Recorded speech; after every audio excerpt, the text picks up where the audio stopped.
রাজধানীর মিরপুরে ৭৫ বছর বয়সী নূরজাহান বেগমের মরদেহ উদ্ধারের ঘটনায় চাঞ্চল্যের সৃষ্টি হয়েছে। তিনি মেয়ের সঙ্গে একই ফ্ল্যাটে থাকতেন, কিন্তু পুলিশ মরদেহ উদ্ধারের সময় যে দৃশ্য দেখেছে তা রীতিমতো হৃদয় বিদারক।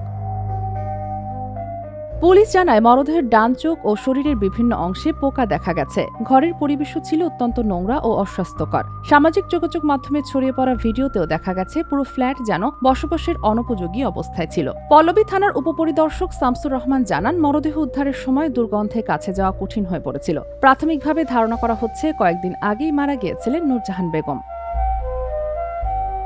নূরজাহান বেগমের এক ছেলে যুগ্ম সচিব, আরেক ছেলে বুয়েটের শিক্ষক এবং মেয়ে একটি স্কুলের শিক্ষক বলে জানা গেছে।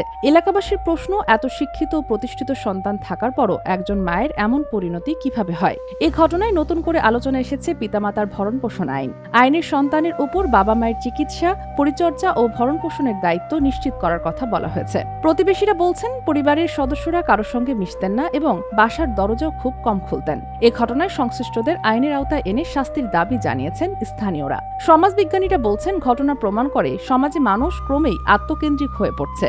বৃদ্ধ মা বাবার প্রতি দায়িত্ববোধ কমে যাচ্ছে উদ্বেগজনকভাবে। Sheikh Masuma, news desk, daily our Bangladesh.